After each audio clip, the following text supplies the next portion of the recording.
The activist community is excellent at taking their thoughts and digesting them down to a bumper sticker. A bumper sticker that sounds reasonable until you start looking at the science, and it's not reasonable at all.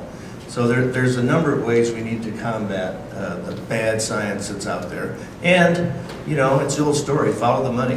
There's a lot of people make a lot of money scaring people about food. We can prove that chickens are better off in a confinement area versus one that are cage-free. We get better production, better livability, more eggs, better feed conversion, standability, everything is better, but yet our cage-free production demand is just going through the roof. The consumer just wants that cage-free chicken because they just think they're better off. So there's a real disconnect between science and perception. We're proud of what we're doing. We're proud of the space that we're giving our chickens, and but it is a really tough message to get out there, because the fact is that they still think those chickens should be able to be free running, whether it's in your backyard or down the street. I'm not quite sure where it's at, but it is really a difficult issue when you get the different activist groups that are out there preaching their message to get it across. But it's something that we need to be more proactive and promote our practices and open up the door and let reporters come, let people come and see what you're doing. That's the best way that I know how to get our message out. Some of the perception that's out there is being driven by social media. Social media is being used to drive those perceptions and those false perceptions. I would also add, though, that agriculture generally and food production generally needs to take back the mantle of being green. We need to take back the mantle of being environmental stewards and being sustainable, and why ag and food is more sustainable today than it's ever been in our history.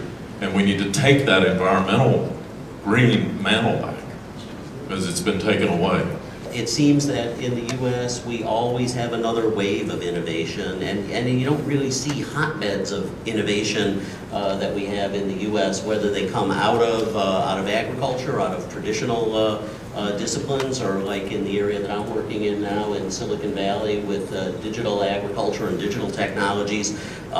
This cycle that we have of federal funding of research that then gets spun off into private companies supported by venture capitalists, eventually usually either growing into big businesses like Google or being taken up by big companies like a Monsanto, and being pushed even further, I think is unique in the world. So I don't worry too much that just because others may adopt our technologies eventually that the U.S. is losing its edge. Fact of the matter is, Brazil and China are now outspending us on ag investment, on ag R&D, and that's a fact we can't excuse, or we can't not put on the table as well.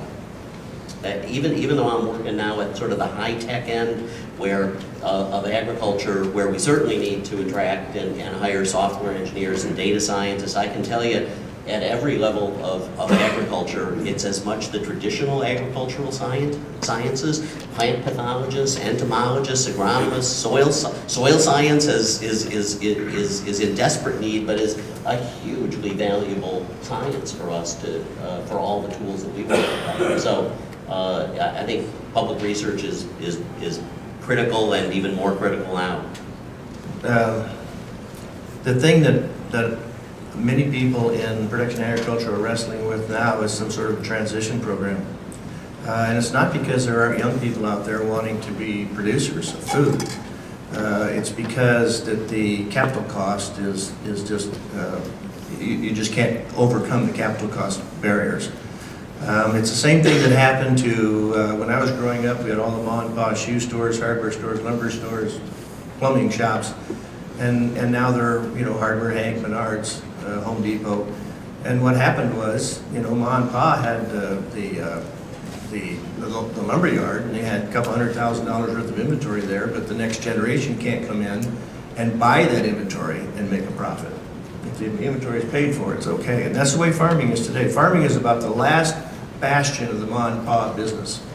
But it's over the next 10 years, I think a lot of it's going to disappear. And I don't know what the new structure is going to be.